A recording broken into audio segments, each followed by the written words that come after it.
ન સર્જાય તે માટે પાલિકા તંત્ર દ્વારા ઊંચાઈ પર લગાવવામાં આવેલા હોર્ડિંગ દૂર કરવાની ઝુંબેશ ચાલી રહી છે। વડોદરામાં ચોમાસાની ઋતુને ધ્યાનમાં લઈને કોઈ દુર્ઘટના ન સર્જાય તે માટે પાલિકા તંત્ર દ્વારા ઊંચાઈ પર લગાવવામાં આવેલ હોર્ડિંગ દૂર કરવાની ઝુંબેશ ચાલી રહી છે। આ માટે પાલિકા તંત્ર નોટિસ પણ પાઠવી રહ્યું છે અને તેને દૂર કરાવવાની પણ કામગીરી પણ ચાલી રહી છે। ત્યારે આ કાર્યવાહીથી નારાજ થયેલા હોર્ડિંગ એડવર્ટાઇઝ સાથે સંકળાયેલા વેપારીઓ આજે વડોદરા મહાનગરપાલિકાની વડેરી કચેરી ખાતે એકત્ર થયા હતા। મ્યુનિસિપલ કમિશનર દિલીપ રાણાને રૂબરૂ મળી આ મુદ્દે રજૂઆત કરી હતી। અમે કાયદેસર નિયમ મુજબ અનુસાર હોર્ડિંગ લગાવવા તૈયાર છીએ અને અમને થોડો સમય મળે તેવી વાત વેપારીઓએ મૂકી હતી।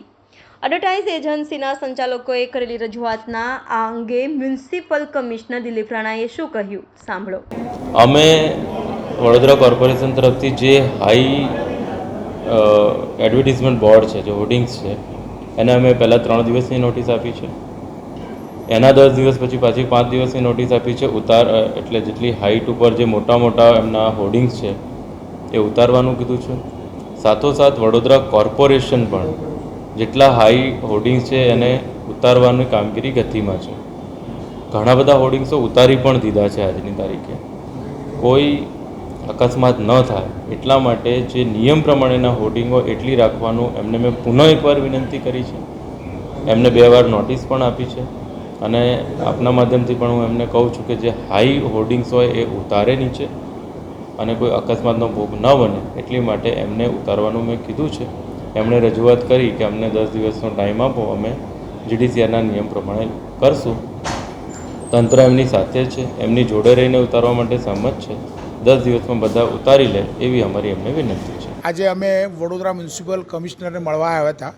જમીન મિલકત કમર્શિયલ શાખાએ જાહેરાતના હોર્ડિંગ માટે નોટિસ આપી હતી કે તમારા તમામ સ્ટ્રક્ચરો ઉતારી દો। અમે ફોર્મ ભરીએ છીએ લાયસન્સ ફીનું, એમાં જે નિયમો કોર્પોરેશને બનાવેલા છે જે તે સમય એ નિયમનું પાલન અમે કરવા તૈયાર છે પણ અને કરી રહ્યા છે। જ્યારે ફોર્મમાં અમે બાંહેધરી આપીએ છીએ કે આ બોર્ડ પડી જાય તો એની જવાબદારી અમારી પાસે સ્ટ્રક્ચર એન્જિનિયરનું સર્ટિફિકેટ માગે છે એ પણ અમે આપીએ છીએ અને ઇન્સ્યોરન્સ પણ અમે ઉતારીએ છીએ। જો ભવિષ્યમાં લાઇસન્સ માટે અમે જે ભવિષ્યમાં આ બધું વસ્તુ આપતા હોઈએ અને આટલા વર્ષોથી લોકો ધંધો કરે છે, 1 મહિનામાં 25 થી 30 કરોડ રૂપિયાનું નુકસાન વડોદરા શહેરના આ એડવર્ટાઇઝિંગ એજન્સીવાળાઓને થયેલું છે। એટલે અમે સાહેબને રિક્વેસ્ટ કરવાયા છે અને સાહેબે કહ્યું કે તમે જે ફોર્મમાં પ્રિસ્ક્રાઇબ કરો છો એ પ્રમાણે જે નિયમો છે એ પ્રમાણે તમે બોર્ડ રાખો તો અમે કોઈનું સ્ટ્રક્ચર કાપવા તૈયાર નથી।